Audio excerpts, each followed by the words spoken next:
Hello अस्सलाम वालेकुम दोस्तों। तो यार क्या हाल है। आज की इस वीडियो में हम लेटर ऑफ क्रेडिट और उनकी टाइप्स के रिगार्डिंग डिस्कशन करेंगे। तो सबसे पहले जानते हैं कि लेटर ऑफ क्रेडिट क्या होता है। Letter of credit basically guarantee होती है जो कि बैंक देता है अपने क्लाइंट के ब्याह पे। इसका क्लाइंट कौन होगा? इंपोर्टर होगा। ठीक है, किसको देता है गारंटी? एक्सपोर्टर को देता है। और उसकी जो एक्सपोर्टर की बैंक होती है उसको हम कहते हैं एडवाइजिंग बैंक। ठीक है, एडवाइजिंग बैंक या निगोशिएटिंग बैंक, डिपेंड करता है कि वो कौन सा रोल प्ले करिए वो बैंक एक्सपोर्टर की। इसकी पार्टीज़ की रिगार्डिंग मैंने डिस्कशन की थी इससे प्रीवियस वीडियो में, तो अगर आप वो देखोगे तो आपको ज़्यादा क्लियरिटी आएगी। ठीक है, और होपफुली अगर आप कमेंट में लिंक मांगोगे उस वीडियो की तो मैं वो लिंक भी प्रोवाइड कर दूँगा। अब ये है कि वो गारंटी दे रहा होता है और कह रहा होता है कि अगर आपके डॉक्यूमेंट्स पूरे कंप्लीट होंगे, यानी कि एज़ पर एलसी, यूसीपी और आईएसबीपी होंगे। ठीक है, यूसीपी बेसिकली रूल होता है इंटरनेशनल ट्रेड करने का कि कोई भी डिस्प्यूट वगैरह हो जाए तो उसको रिजॉल्व कैसे की जाए। ये ICC international chamber of commerce जो है वो ये रूल्स बनाता है, उसको इसकी अपग्रेडेशन वगैरह उसकी उसी के हाथ में है सब कुछ। और ये रूल्स जो है वो आपके जो कंट्री के लॉज हैं उससे बढ़ के नहीं है। ठीक है, यानी कि लॉज अबव हैं और रूल्स नीचे हैं। ठीक है, ये डिस्प्यूट वगैरह हो जाए तो उस डिस्प्यूट को सॉल्व करने के लिए रूल्स निकालें यूसीबी 600 के। और इसके अलावा आईएसबीपी होता है। ISBP basically document standard banking practices बोलते हैं उसको, international standard banking practices ISBP. ये बेसिकली डॉक्यूमेंटेशन की एग्जामिनेशन के लिए इस्तेमाल होता है। गाइडलाइंस प्रोवाइड करता है कि आपने किस तरीके से जो शिपिंग डॉक्यूमेंट्स हैं उनकी एग्जामिनेशन करनी है। ठीक है, जब शिपिंग डॉक्यूमेंट्स आते हैं तो बैंक के पास जो है विद इन 5 डेज़ में बैंक को बताना होता है कि document as per LC, UCP या आईएसबीपी हैं या नहीं है। ठीक है, अगर नहीं है तो फिर उस सिचुएशन बैंक जो है वो पेमेंट रोक देता है, होल्ड कर देता है। अच्छा, तो अब हम इसको थोड़ा पढ़ लेते हैं। In this the bank it is a bank guarantee, ये हम ऑलरेडी जान चुके हैं। For the payment to the exporter it is method of doing foreign as well as domestic trade. In this LC issuing bank send a swift message type 700। ठीक है, देखिए LC basically आपको लग रहा होगा क्योंकि पेज वेज होता है या कोई बड़ा कोई डॉक्यूमेंट होता है। ठीक है, ऐसा कुछ भी नहीं है। ये बेसिकली एक मैसेज होता है, बस एक स्विफ्ट मैसेज होता है जो कि एक बैंक जिसको हम इशूइंग बैंक बोलते हैं दूसरे बैंक को सेंड करता है। इस स्विफ्ट मैसेज के अंदर फील्ड्स होती हैं। इन फील्ड्स में चीज़ें रिक्वायर्ड होती हैं कि ये एलसी जो है वो रिवॉकेबल है या इररिवॉकेबल है। ये लिखा होता है, इसका टेनर लिखा होता है एलसी का कि आपने पेमेंट कितनी डेज में करनी है, ये वेदर ये एलसी जो है साइट है या यूजॉन्स है। ठीक है, ये फील्ड्स होती हैं और फील्ड्स में डिस्क्रिप्शन ऑफ गुड्स वगैरह ईच एंड एवरीथिंग लिखी हुई होती है, जो भी इनका जो एक्सपोर्टर इम्पोर्टर का जो एग्रीमेंट हुआ था इसके मुताबिक ये एलसी बनती है। ठीक है, ये जस्ट एक स्विफ्ट मैसेज होता है जो कि एक बैंक दूसरी बैंक को सेंड करता है और फिर वो बैंक जो है उसके पास ये स्विफ्ट मैसेज आता है और फिर वो फर्दर अपने एक्सपोर्टर को सेंड करता है और इस चीज़ को हम एडवाइजिंग कहते हैं। ठीक है, तो जिस वजह से उस बैंक का नाम पड़ गया एडवाइजिंग बैंक, एक्सपोर्टर की बैंक का नाम। ठीक है, अब उसके बाद represent the documentary credit and consist of terms condition as well as details regarding consignee, consigner and consignment. Consignment होते हैं गुड्स, कंसाइनमेंट का मतलब होता है गुड्स। ठीक है, और कंजाइनी बेसिकली वो होता है जिसको माल जाते हैं, यानी कि आपका इंपोर्टर कंजाइनर जो कि माल सेंड करता है जो कि एक्सपोर्टर हुआ। In order for issuing bank to pay the document to pay the document that are send by the exporter must be as per LC, UCP and ISBP, जो कि हम ऑलरेडी बात कर चुके हैं। ठीक है, अब हम चलें जल्दी से इसकी टाइप्स पे आ जाते हैं। तो इसकी ये सारी इतनी सारी टाइप्स होती हैं। ठीक है, और हम जल्दी जल्दी से हर टाइप को डिस्कस करेंगे। तो सबसे पहले होती है रिवोकेबल एलसी। रिवोकेबल एलसी वो एलसी होती है कि जिसको कोई भी रिवोक कर सकता है, यानी कि कैंसिल कर सकता है। ठीक है, जैसे अगर इंपोर्टर एक्सपोर्टर 4 पार्टीज़ हैं, लेट सपोज इंपोर्टर एक्सपोर्टर 4 से ज़्यादा हो सकती हैं। ठीक है, जैसे अगर 4 से ज़्यादा अगर पार्टीज़ किसे होंगी फिर इसमें आपके पास जो है issuing bank, advising bank, importer exporter, confirming bank, negotiating bank और आपके पास रेमिटिंग बैंक। ठीक है, ये तमाम की तमाम पार्टीज़ और ज़्यादा एडिशनल हो सकती हैं, लेकिन for the sake of simplicity हम जो है सिर्फ 4 पार्टीज़ तक ही एग्जाम्पल को अपनी महदूद रखते हैं। ठीक है, तो 4 पार्टीज़ में आपके पास आ जाएगी इशूइंग बैंक, इंपोर्टर, एक्सपोर्टर और एडवाइजिंग बैंक। अब इन चारों में से कोई भी एक बंदा बोलेगा कि भाई मुझे ये एलसी कबूल नहीं है, मुझे ये ट्रेड रिवॉक करनी है, तो वो अगर एलसी जो है रिवॉकेबल है तो फिर वो ट्रेड कैंसिल हो जाएगी। ठीक है, so these are very rare LC and are very risky. Risky है कि जाहिर सी बात है कल परसों किसी ने सोच के बैठा था कि मुझे माल आएगा, आगे मैं आके सेंड कर मतलब सेल करूँगा, मेरे पास पैसे आएंगे, और अचानक से एलसी रिवॉक हो जाती है तो फिर जाहिर सी बात है उसका नुकसान हो जाएगा बहुत। तो ये रिस्की होती हैं। ठीक है, in this letter of credit can be amended और cancelled by any one without the consent of other, like if issuing bank want to cancel this LC and it does not and so it does not require consent from advising bank or the exporter. ठीक है, these LC are risky but flexible और ये ban है पाकिस्तान में ये revocable LC नहीं खुलती, बल्कि कहीं भी नहीं खुलती। ये बहुत ही रेयर केस है कि रिवोकेबल एलसी कोई खोले। फिर है इरवोकेबल एलसी, ये वाली कॉमन वाली एलसी है, ये जो नॉर्मल एलसी होती है वो इरवोकेबल होती है। एलसी बाय डिफ़ॉल्ट जो होती है वो इरवोकेबल होती है, यानी कि उसको कोई कैंसिल नहीं कर सकता, ठीक है। तो ये जो एलसी होती है ये चलती है इरवोकेबल एलसी, ठीक है। ये वो एलसी होती है जिसको कोई भी कैंसिल नहीं कर सकता जब तक चारों पार्टीज या तमाम जो भी पार्टीज इंक्लूड हैं उस ट्रेड के अंदर वो तमाम की तमाम एग्री ना हो, ठीक है। अगर वो तमाम एग्री हैं तो ये एलसी जो है वो रिवॉक हो सकती है, अदरवाइज वो एलसी इरवोकेबल एलसी रिवॉक नहीं हो सकती। This LC cannot be altered or cancelled by anyone without the consent of all the parties involved in this transaction. The LC can only be cancelled by issuing bank if the exporter failed to comply with their terms or send wrong documents against it, ठीक है। अब ये क्या होता है कि जैसे अगर डॉक्यूमेंट्स जो मांगे गए थे एलसी के अंदर या जिस तरह की रिक्वायरमेंट्स के साथ मांगे गए थे उस तरह की रिक्वायरमेंट के साथ नहीं आते, तो इस सिचुएशन में जो इशूइंग बैंक है सिर्फ वो पेमेंट होल्ड कर सकता है, and that's it. This type L C और सिक्योर एंड वेरी कॉमन, ठीक है। ये सिक्योर्ड है और काफ़ी कॉमन है, बल्कि यही वाली एल सी बाय डिफ़ॉल्ट मैंने क्या बताया इरवॉकेबल होती है। कन्फर्म्ड एल सी, अब ये वो एल सी, अब देखिए मैंने बताया था कि इससे पहले कि आपको कि एल सी में एक ट्रेड के अंदर 4 से ज़्यादा पार्टीज भी इंक्लूड हो सकती हैं, जिसमें मैंने ये जिक्र किया था कन्फर्मिंग बैंक का। अब कन्फर्म्ड एलसी वो एलसी होती है जिसमें कन्फर्म बैंक अपनी कन्फर्मेशन ऐड कर रहा होता है, ठीक है।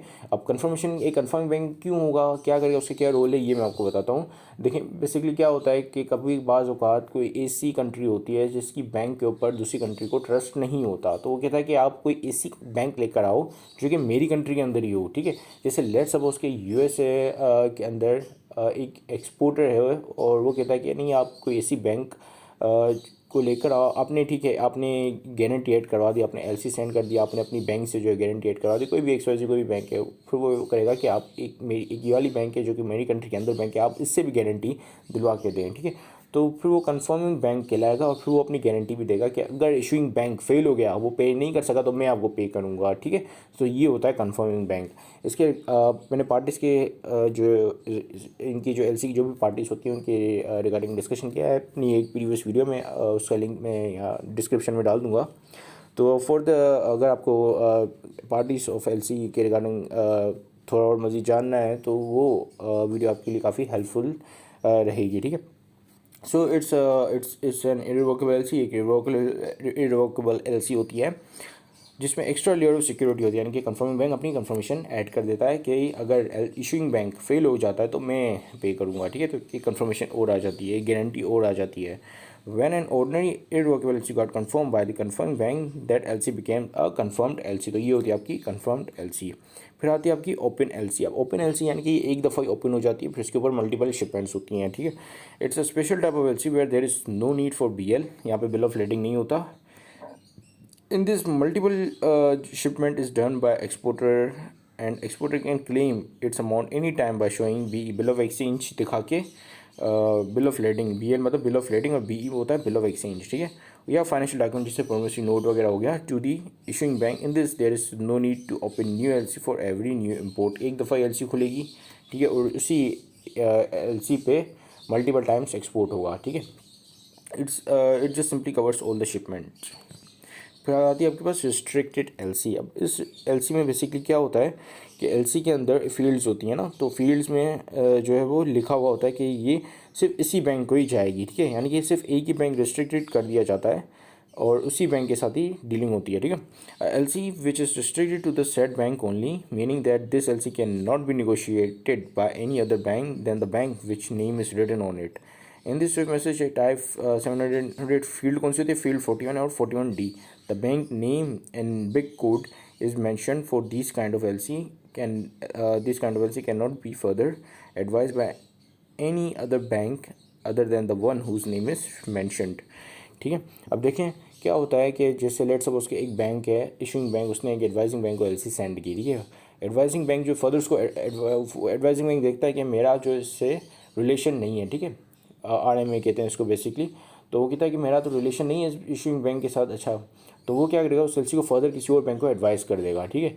तो ये जो होगा ये एडवाइस कर दिया तो इसका मतलब कि अनरिस्ट्रिक्टेड हो गया, ठीक है। लेकिन जो रिस्ट्रिक्टेड LC होती है उसमें वो फर्दर एडवाइस नहीं कर सकता, उसमें जिस बैंक का नाम लिखा हो सिर्फ वही बैंक उस LC को डील करेगा, ठीक है। और वो उस LC को फर्दर निगोशिएट नहीं करेगा, यानी किसी और बैंक को ट्रांसफ़र नहीं करेगा। और सिर्फ अगर उसको डॉक्यूमेंट्स ख़रीदने हैं तो वो सिर्फ वही बैंक ख़रीद सकता है जिसका नाम आया हुआ है, ठीक है। उसके अलावा कोई कोई बैंक उस इशूइंग बैंक से डील नहीं कर सकता, ठीक है। तो ये जो होती है रिस्ट्रिक्टेड एलसी होती है। फिर है बैक टू बैक एलसी। अब ये थोड़ी कहानी समझने वाली है। अब इसमें क्या होता है, इसमें एक ऐसा बंदा आ जाता है इस एलसी के अंदर जो कि सिर्फ ट्रेडर होता है। वो कहीं कहीं से माल खरीदता है, कहीं पे माल सेल करता है, ठीक है। जैसे लेट सपोज के या उसको हम एक्सपोर्ट हाउस भी कहते हैं। तो बेसिकली एक ऐसी कंपनी है जिसके पास खुद का मैन्युफैक्चरिंग यूनिट नहीं है, यानी कि वो मैन्युफैक्चरिंग नहीं करती, वो माल प्रोड्यूस नहीं करती, ठीक है। और वो क्या करती है, कहीं से माल खरीदती है और कहीं पे सेल करती है। अब जैसे उसने कंट्री ए से ख़रीदा, कंट्री बी में सेल कर दिया, अब क्या करेगी वो। अब जाहिर सी बात है, जैसे लेट सपोज कि मैं हूँ, ठीक है। मैंने क्या किया, मैंने देखा कि आपके पास जो है वो लेट से कि आपके पास जो एग्रीकल्चरल प्रोडक्ट्स काफ़ी अच्छे हैं, ठीक है। और मुझे पता है कि कोई तीसरी कंट्री में, जैसे लेट सपोज किसी कंट्री का नाम ले लेते हैं, लेट से इंडोनेशिया में कोई बंदा है, उसको वो एग्रीकल्चरल प्रोडक्ट्स चाहिए, ठीक है। एग्रीकल्चर प्रोडक्ट में भी हम किसका एप्पल्स का नाम ले लेते हैं, लेट्स से कि उसको एप्पल्स चाहिए, ठीक है। उसने मुझसे पूछा कि आपके पास एप्पल्स हैं। ऑल्दो मेरे पास एप्पल्स नहीं थे, लेकिन मैंने उसको बोला हाँ ठीक है मेरे पास हैं एप्पल्स, ठीक है, आप मुझे एलसी भेजें, मैं आपको एक्सपोर्ट करूँगा एप्पल्स, ठीक है। उसने मुझे एलसी भेजी, ठीक है। अब वो एलसी क्या करूँगा, मैं अपनी बैंक के पास ले जाऊँगा, बोलूँगा यार इसको कोलैटरल रख लो और एक और एलसी इशू करो मेरे नाम की उस फला आपको जिसके पास एप्पल्स हैं, ठीक है। तो वो आपको, मेरी बैंक जो आपको एलसी इशू करेगी, फिर आप मुझे एक्सपोर्ट करोगे और फिर एक्सपोर्ट करके, अच्छा जो आपको जो एलसी जाएगी उसको हम कहेंगे बैक टू बैक एलसी, ठीक है। फिर वो बंदा जो वो आप मुझे एक्सपोर्ट करोगे, फिर मैं जो है फर्दर उसको एक्सपोर्ट करूँगा उस फाइनल इम्पोर्टर को जिसको चाहिए थी, ठीक है। तो बीच में एक थर्ड बंदा आ जाता है जो कि back to back LC issue कर रहा होता है, ठीक है। तो वो जो उसको back to back LC basically इसलिए कह रहे होते हैं क्योंकि वो जो एलसी बन रही होती है वो उस पिछली वाली एलसी जो मेरे पास आई है उसको देख के बन रही होती है। तो that's why we call it back to back LC. So इसको हम थोड़ा पढ़ लेते हैं। यहाँ पे मैंने एग्जांपल भी दी हुई है, इसको भी हम पढ़ेंगे तो आपको अच्छी तरीके से समझ में आ जाएगा। This is usually done when the original buyer या seller are doing trade from a middle man, ठीक है। बीच में एक बंदा होता है जिसको हम ट्रेडर बोलते हैं या एक्सपोर्ट हाउस बोलते हैं, ठीक है। That middleman is the beneficiary of the first LC and becomes the applicant of the second LC which will be called as back to back LC, ठीक है। अब वो कैसे बेनिफिशियरी बनता है और कैसे एप्लीकेंट भी होता है वो मिडलमैन और वो बेनिफिशियरी भी होता है, ठीक है। यानी कि वो एलसी इशू भी कर रहा होता है और डॉक्यूमेंट एक्सपोर्ट भी कर रहा होता है, ठीक है। नॉर्मल ट्रेड में क्या हो रहा होता है कि एक बंदा एलसी इशू करता है, दूसरा और वही बंदा डॉक्यूमेंट, और एक बंदा जो डॉक्यूमेंट दे रहा होता है, ठीक है। एक्सपोर्टर डॉक्यूमेंट दे रहा होता है और इम्पोर्टर जो है एलसी इशू कर रहा होता है। लेकिन इस बैक टू बैक एलसी में एक ऐसा बंदा होता है ट्रेडर जो कि डॉक्यूमेंट इशू भी कर रहा होता है और एलसी भी इशू कर रहा होता है, ठीक है। तो इसके हम एग्जांपल पर देखते हैं। A person living in Indonesia, एक बंदा है वो इंडोनेशिया में लिव कर रहा है, is working as a trader, got a LC from a person who lives in Canada. Canada से एलसी आई और एलसी में लेट सपोज कि उसने बोला कि मुझे राइस चावल चाहिए, ठीक है। तो उसके पास एलसी आई और उसको बदले में एलसी के अगेंस्ट क्या एक्सपोर्ट करना था, चावल एक्सपोर्ट करने थे, ठीक है। Knowing that he is just a trader and do not produce any rice, will find a person who has the rice and send the LC from his bank while keeping the LC from Canada as a collateral to, let's say, a person who lives in Pakistan. So the second LC would be called as back to back LC, which is made on the basis of first LC, ठीक है। अब देखो उसने क्या किया, वो बंदा जो है वो इंडोनेशिया में रह रहा था और वो ट्रेडर ऐसा काम कर रहा था। उसके पास एक एलसी आती है कनाडा से, ठीक है। फिर वो उसको पता है कि उसको कनाडा से एलसी आती है और उस एलसी में डिमांड होती है कि हमें राइस एक्सपोर्ट करो, ठीक है। तो अब मेरे पास तो उसके जो इंडोनेशिया में बंदा है उसके पास तो राइस नहीं है, तो फिर क्या करेगा वो, एक ऐसे बंदे को ढूंढेगा, लेट्स उसको वो बंदा पाकिस्तान में बैठा हुआ है और वो उसके पास एलसी आई और फिर वो फर्दर एक और एलसी सेंड करेगा उस पाकिस्तान वाले बंदे को जिसके पास राइस होंगे, ठीक है। तो वो जो एलसी सेंड करेगा राइस लेने के लिए, वो उसको हम कहेंगे बैक टू बैक एलसी है, ठीक है। तो वो एलसी जाएगी उस पाकिस्तानी बंदे के पास जिसके पास राइस हैं, वो फिर राइस एक्सपोर्ट होंगे कनाडा, ठीक है। कनाडा के पास उस इम्पोर्टर के पास जो कि इंडोनेशिया में रहता है, सॉरी जो कि हाँ सॉरी कनाडा में एक्सपोर्ट नहीं होंगे बल्कि पहले वो इंडोनेशिया में एक्सपोर्ट होंगे, फिर इंडोनेशिया से वो फिर जिस बंदे ने बैक टू बैक एलसी खुलवाई थी वो फिर एक्सपोर्ट करेगा उसको फर्दर कनाडा, ठीक है। तो ये बेसिकली होता है बैक टू बैक एलसी का सीन, जिसमें बेसिकली एक मिडल मैन आ जाता है, ट्रेडर बोलते हैं, एक्सपोर्ट हाउस बोलते हैं। तो ये बैक टू बैक एलसी का, इसको हम फर्दर इसके ऊपर मैं एक सेपरेट वीडियो बनाऊंगा जिसमें और इसको अच्छी तरीके से एक्सप्लेन करूँगा। मैं समझ पा रहा हूँ कि मैंने थोड़ी बहुत कन्फ्यूजन क्रिएट कर दी होगी while explaining it, but we have very short amount of time. मैं नहीं चाहता कि वीडियो में लंबी करूँ, तो लेट्स कीप मूविंग ऑन। फिर होती है रिवॉल्विंग एलसी। अब ये वो एलसी होती है जो कि जिसके अगेंस्ट जो एक सर्टन क्रेडिट लिमिट जारी की जाती है, और उस क्रेडिट लिमिट को देखते हुए कुछ एक्सपोर्ट्स की जाती हैं, ठीक है। और वो एलसी रिवॉल्व हो जाती है, मतलब कि वो रिप्लेनिश्ड हो जाती है, रिप्लेनिश्ड कहते हैं उसको, रिप्लेनिश्ड हो जाती है। अब इसको हम थोड़ा पढ़ेंगे तो हमें अच्छी तरीके से समझ में आएगा। The importer and export agrees on a long term contract with multiple shipments, ठीक है। The buyer tell his bank to establish a revolving LC specifying the total credit limit and the period of validity. As the seller ships goods they present the required shipping documents to their bank. The seller's bank verifies the documents and draws on the LC, releasing funds to the seller. अब revolving LC basically ये होता है कि जो export और importer होता है एक लॉन्ग टर्म कॉन्ट्रैक्ट में जाना चाह रहे होते हैं, वो चाह रहे होते हैं कि एक दफ़ा ही हम एलसी खोलें और उस एलसी पे मल्टीपल शिपमेंट्स हों, ठीक है। और वो एलसी हर शिपमेंट के बाद रिवॉल्व हो जाए, यानी कि रीन्यूड हो जाए, ठीक है। तो उसके लिए क्या होता है कि क्रेडिट लिमिट असाइन की जाती है बैंक की तरफ से, कि आपने लेट सपोज के 5 लाख तक की शिपमेंट होगी, और उसके बाद जो है ये जो एलसी वो क्लोज हो जाएगी, ठीक है, रिवॉल्विंग एलसी। अब लेट सपोज कि 5 लाख तक की वो शिपमेंट नहीं करता, वो 2 लाख की तक की शिपमेंट करता है, तो यानी कि 3 लाख की क्रेडिट लिमिट उसके पास अभी भी बची हुई है। तो फिर 2 लाख की जब जैसे शिपमेंट होगी उसके बाद वो एलसी रिवॉल्व होकर 3 लाख की बन जाएगी, ठीक है। तो बेसिकली ये होती है revolving LC. The LC is said to be revolving because it can be used multiple times within the specified period, ठीक है। एक पीरियड होता है, लेट्स से 1 ईयर का पीरियड है, 1 ईयर के अंदर आपने जितनी भी शिपमेंट्स करनी है उस क्रेडिट लिमिट के अंडर रहते हुए आपने करनी है, ठीक है। So once draw is made the seller is paid and the credit limit is reduce, ठीक है। एक दफ़ा सेलर को पे किया, क्रेडिट लिमिट उस एल सी की रिड्यूस हो गई, ठीक है, फिर उसके बाद रिवॉल्व हो गई वो एल सी। तो ये होती है रिवॉल्विंग एल सी, जो कि वो पाकिस्तान के अंदर नहीं होती, ठीक है, नहीं चलती, बैन है। फिर होता है साइड एलसी, ठीक है। साइड एलसी वो एलसी होती है जिसका टेनर जो है वो 45 डेज़ का होता है, यानी कि वो 45 डेज़ के अंदर उसकी पेमेंट जानी होती है। जो इशूइंग बैंक है वो 45 डेज़ के अंदर उसकी पेमेंट करेगा, ठीक है। साइड एलसी इसलिए बोल रहे होते हैं कि जैसे उसकी साइड यानी कि जैसे वो नज़रों में आती है, और तो उसके पास नज़रों में आने के बाद जो है 45 डेज़ का टाइम होता है इशूइंग बैंक के पास उसकी पेमेंट के लिए, ठीक है। The LC is payable at sight, meaning that when the shipping documents against this LC is presented to the issuing bank, issuing bank counter यानी कि इशूइंग बैंक के काउंटर में जब ये शिपिंग डॉक्यूमेंट्स प्रेजेंट होते हैं, this document are in compliance with, अगर ये डॉक्यूमेंट्स जो है वो कंप्लायंस होते हैं यूसीबी आईएसबी और एलसी के यानी कि मुताबिक होते हैं, तो 45 डेज़ के बाद जो है वो पेमेंट जानी होती है निगोशिएटिंग बैंक को या आपकी एडवाइजिंग बैंक को। फिर होती है यूजेंस की एलसी। इसका जो टेनर होता है वो 45 डेज़ का नहीं होता, बल्कि कस्टमाइज टेनर होता है, ठीक है। यानी कि 50 डेज़ का भी हो सकता है, 60 डेज़ का भी हो सकता है, 120 डेज़ का भी होता है, 1 ईयर का भी होता है। तो इसी वजह से उसको यूजेंस कहते हैं, यानी कि टेनर पे है एलसी।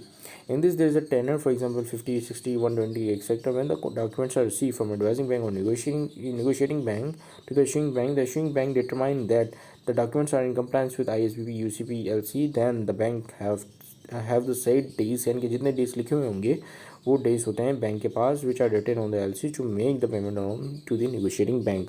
तो यूजेंस की एलसी सिंपली वो एलसी होती है जिसके अंदर टेनर होता है, ठीक है, 120 डेज, 180 डेज व्हाट्सएवर, ठीक है। उन दिनों के बाद वो टेनर जब खत्म हो जाएगा तब इशूइंग बैंक पेमेंट करेगी किसको, अपनी नेगोशिएटिंग बैंक को या एडवाइजिंग बैंक को। फिर आपके पास आते हैं ट्रांसफरेबल एलसी। अब ये एलसी वो होती है जैसे लेट सपोज के एक बेनिफिशियरी है, उसको ये एलसी रिसीव हुई, ठीक है, लेकिन उसको पता है कि मैं इतने टाइम में जो है प्रोडक्शन नहीं कर पाऊँगा, तो वो क्या करेगा, वो एलसी को ट्रांसफ़र कर देगा एक दूसरे मैन्युफैक्चरर को या एक दूसरे बंदे को जिसके पास वो सिमिलर गुड्स हों, और वो फिर उस एलसी को कैटर कर सके, यानी कि उस एलसी की अगेंस्ट जो डिमांड है वो पूरी कर सके, ठीक है। तो वो कहलाएगी ट्रांसफरेबल एलसी। इसमें बेसिकली क्लॉज होती है एलसी के अंदर कि वो एलसी ट्रांसफरेबल है या नॉन ट्रांसफरेबल है। अगर ट्रांसफरेबल है तो उस बेनिफिशियरी के पास वो ऑप्शन होगा कि वो एलसी फर्दर जो है वो ट्रांसफ़र करता है किसी ऐसे बंदे को या अपने दोस्त को या अपनी दोस्त कंपनी को जो उस टाइम पीरियड में उस एलसी की जो डिमांड या जो मांग है उसको कैटर कर सके, उसको पूरा कर सके, ठीक है। In this the original beneficiary have the option to transfer. अच्छा, और एक और बात कि जो ट्रांसफरेबल एलसी वो सिर्फ एक ही दफ़ा ट्रांसफर हो सकती है। ऐसा नहीं कि ए बेनिफिशरी ए ने बी बेनिफिशरी को ट्रांसफ़र किया और बी ने सी को किया, ऐसा पॉसिबल नहीं हो सकता। ठीक है, बेनिफिशरी बी फिर फाइनल बेनिफिशरी रहेगा। So in this, the original beneficiary have the option to transfer his LC to the other person. Such LC consists of word transferable in their fields, which makes them transferable only once. ठीक है, एक ही दफ़ा transfer हो सकती हैं। ठीक है, जिसमें हम यहाँ पे एग्जांपल पढ़ लेते हैं। एक bike manufacturing company, bike manufacturing company है, उसने LC रिसीव की और 12,000 बाइक्स की। ठीक है, but given the time it was hard for them to अगर उसमें जो टाइम लिखा हुआ हो, उसमें जो टाइम लिखा हुआ था वो कुछ दिनों का था, और इतने कम टाइम में वो जो बाइक मैन्युफैक्चरिंग कंपनी है वो 12,000 बाइक नहीं मैन्युफैक्चर कर सकती थी। तो या तो फिर वो एलसी को रिजेक्ट कर देती, ठीक है, एक्सेप्ट ही नहीं करती। ठीक है, या तो वो रिजेक्ट कर देती, या तो फिर उसने क्या किया कि उस एलसी को अपने किसी दोस्त कंपनी को दे दिया और कहा कि आप अगर 12,000 बाइक्स बना सकते हो तो बना लो। अगर उस एलसी के अंदर लिखा हुआ हो कि ये ट्रांसफरेबल नहीं है तो फिर वो ट्रांसफ़र नहीं कर सकता, फिर उसको जो हर सूरत 12,000 की बाइक्स बनानी होंगी। ठीक है, so he sees that the L C is transferable. उसने देखा कि एल सी के अंदर ट्रांसफरेबल का क्लॉज लिखा हुआ था। So he transfer to the other company. Now the other company becomes the beneficiary. तो ओरिजिनल बेनिफिशियरी वो था, उसने ट्रांसफ़र कर दिया। अब दूसरी कंपनी जो है वो बेनिफिशियरी बन गया। अब दूसरी कंपनी जो फर्दर उसको ट्रांसफ़र नहीं कर सकती, क्योंकि ट्रांसफरेबल से एक टाइम ही एल सी जो है एक दफ़ा ही ट्रांसफ़र होती है। फिर आपके पास है क्लीन एलसी। अब ये वो एलसी होती हैं जिसमें शिपिंग डॉक्यूमेंट्स नहीं होते हैं, यानी कि कमर्शियल डॉक्यूमेंट्स और ट्रांसपोर्ट के डॉक्यूमेंट्स नहीं होते हैं, सिर्फ फाइनेंशियल डॉक्यूमेंट्स होते हैं। ठीक है, यानी कि ये एलसी उस सिचुएशन में यूज़ होती है जब काफ़ी इमरजेंसी होती है और माल जो काफ़ी जल्दी चाहिए होता है, क्योंकि डॉक्यूमेंट्स बनाने में, डॉक्यूमेंट्स के ऊपर वर्क करने में टाइम ज़ाया हो सकता है। तो इस वजह से जो क्लीन एलसी होती है उसमें सिर्फ फाइनेंशियल डॉक्यूमेंट्स होता है, और फाइनेंशियल डॉक्यूमेंट क्या है, वो पर ही पेमेंट हो जाती है। LC which is usually drawn in case of emergency where goods are required fast. So in such cases, issuing bank does not receive commercial documents and transport documents against it, and the payment is made just by looking at bill of exchange. These documents send directly to the importer. और ये LC जो है वो पाकिस्तान में ban है। ठीक है, फिर हम बात करते हैं रेड क्लॉज एलसी की। अब रेड क्लॉज एलसी वो एलसी होती है इसके अंदर एक स्पेशल क्लॉज डला होता है कि जो आपको पेमेंट होगी एक्सपोर्टर को एडवांस में हो जाएगी। वो किसकी किसकी तरफ से होगी? ये होगी आपकी एडवाइजिंग बैंक की तरफ से। ठीक है, so it's a special LC in which there is a clause written on it which allows the advising bank to pay in advance under the responsibility of issuing bank. Issuing bank जो advising bank जो exporter की bank होती है उसको बोलेगा कि यार आप इसको जो है वो एडवांस में कुछ पैसे दे दो ताकि अपनी प्रोडक्शन स्टार्ट कर दे, और इस पैसे की जो ये जो पैसे आपको वापस करने की ज़िम्मेदारी मैं लेता हूँ। ठीक है, तो इशूइंग बैंक जो है वो ज़िम्मेदारी लेता है कि मैं आपको जो है वो पेमेंट कर दूंगा, आप जो है अपने एक्सपोर्टर को पेमेंट कर दें ताकि वो प्रोडक्शन स्टार्ट कर दे। ठीक है, तो एक्सपोर्टर को इस एलसी के अंदर एडवांस में पेमेंट हो जाती है। Such type of LC are use when exporter needs money for production. ये उस वक्त यूज़ होती है जब एक्सपोर्टर के पास पैसे नहीं होते, उसको प्रोड्यूस करना होता है, इंपोर्टर को माल चाहिए होता है, तो इस सिचुएशन में वो रेड क्लॉज एलसी देते हैं। ठीक है, अब ग्रीन क्लॉज एलसी जो है सिमिलर होती है रेड क्लॉज एलसी में, मतलब एलसी की तरह होती है ये अपना ग्रीन क्लॉज एलसी, लेकिन इसमें एक एडिशनल चीज़ ये होती है कि इसमें उसमें क्या था कि पैसे तो मिल रहे थे, ठीक है, एक्सपोर्टर को एडवांस में, लेकिन यहाँ पे एक्सपोर्टर को स्टोरेज भी मिलेगी, यानी कि गोदाम वगैरह वेयर हाउस वगैरह भी मिलेगा, मतलब उसकी फैसिलिटी भी होगी ताकि वो जो माल प्रोड्यूस करे वो उसको स्टोर कर सके उन वेयर हाउस या उन गोडाउंस में। ठीक है, it is similar as red clause which with additional feature of storage facility. ठीक है, वहाँ पे एडवाइजिंग बैंक पैसे दे रहा था रेड क्लॉज में, ठीक है, पैसे दे रहा था रेड क्लॉज में, और यहाँ पे पैसों के साथ उसको स्टोरेज फैसिलिटी भी मिलेगी। ठीक है, ग्रीन क्लॉज में। फिर आपके पास डेफर्ड पेमेंट एलसी। अब क्या होता है कि जो नॉर्मल एलसी की जो ट्रांजैक्शन होती है उसमें बिल ऑफ एक्सचेंज होता है। ठीक है, बिल ऑफ एक्सचेंज पे गवर्नमेंट की तरफ से स्टैम्प ड्यूटी वगैरह लगती है। ठीक है, और स्टैम्प ड्यूटी महंगी होती है, एक्सपेंसिव होती है, जितना ज़्यादा माल होता है उतनी महंगी स्टैम्प ड्यूटी पड़ती है। तो फिर ये लोग क्या करते हैं, ये लोग बोलते हैं कि भाई हम जो है डिफ़र्ड पेमेंट एलसी इशू करते हैं। इसमें क्या होता है कि इसमें बिल ऑफ एक्सचेंज नहीं होता, तो जो बिल ऑफ एक्सचेंज नहीं होगा तो उस पर स्टैम्प ड्यूटी नहीं लगेगी महंगी वाली, उसमें जस्ट इंपोर्टर से अंडरटेकिंग ले ली जाती है कि इंपोर्टर जो वो पे करेगा। ठीक है, इस तारीख को वो अंडरटेकिंग गवर्नमेंट के कागजात पे वो अंडरटेकिंग लिख कर देता है कि भाई वो साइन वाइन करता है, अपना स्टैम्प लगाता है कंपनी का और बोलता है कि भाई हाँ मैं पे करूँगा। ठीक है, इसमें बिल ऑफ एक्सचेंज नहीं जाता, क्योंकि बिल ऑफ एक्सचेंज एक्सपेंसिव है और जो है उनको ये एक्सपेंस ये एक्सपेंस पे नहीं करना, ये चीज़ जो काफ़ी कॉस्टली लगती है, तो वो जो है फिर वो डिफर्ड एलसी पे जाते हैं, ठीक है। This LC does not require bill of exchange instead of N undertaking taken from the importer for the payment, ठीक है। अंडरटेकिंग ली जाती है इम्पोर्टर से पेमेंट के लिए। This LC is made to save importer from heavy stamp duties drawn on bill of exchange. It is usually for bulk shipment in large amount of money, ठीक है। जब पैसे ज़्यादा हो तो ज़्यादा इस वजह उस पर स्टैम्प भी ज़्यादा महंगी लगेगी, तो इस वजह से जो है वो डिफर्ड पेमेंट एलसी इशू की जाती है, ठीक है। डिफर्ड पेमेंट भी एक टेनर वाली एलसी होती है, यूजेंस जैसी होती है, और इसमें भी टेनर्स होते हैं 120 डेज़ 180 डेज़ इस तरह के, ठीक है। अब हम बात करते हैं शॉपिंग बैक एलसी। ये क्रेडिट कार्ड की तरह होती है या डेबिट कार्ड की तरह होती है, यानी कि this one LC covers multiple suppliers in such cases there's, sorry मेरी फ़ोन की बैटरी लो हो गई है, बट खैर कंटिन्यू करते हैं, ख़त्म होने वाला है। तो देखिए इसमें क्या होता है कि एक एलसी होती है, इसमें एक इम्पोर्टर होता है लेकिन मल्टीपल बेनिफिशरी होते हैं, ठीक है। यानी कि मैंने कुछ माल इस बंदे से परचेज़ किया, कुछ माल उस बंदे से परचेज़ किया, कुछ माल तीसरे बंदे से मैंने परचेज़ किया, और तीनों को एक ही एलसी दी, ठीक है। तो वो जो एक एलसी होगी उसको हम बोलेंगे शॉपिंग बैक एलसी, यानी कि वो एक एलसी मल्टीपल सप्लायर्स के लिए बनी है, या एक एलसी जो है मल्टीपल कंट्रीज़ की मल्टीपल एडवाइजिंग बैंक को गई है, ठीक है। तो ये जो एलसी कहलाएगी उसको हम बोलेंगे शॉपिंग बैक एलसी, ठीक है। So this is one LC covers multiple suppliers in such cases there is one applicant, एक अप्लीकेंट होता है, मल्टीपल सप्लायर्स होता है, यानी कि एक इशूइंग बैंक होगा, मल्टीपल एडवाइजिंग बैंक होंगे, ठीक है, और मल्टीपल बेनिफिशरीज होंगे, ठीक है। तो इसी के साथ मेरे ख्याल में हम अपनी आखिरी टाइप पे पहुंच चुके हैं, और इसी के साथ वीडियो कंप्लीट होती है। Thank you for watching this video, have a great day and अल्लाह हाफिज़।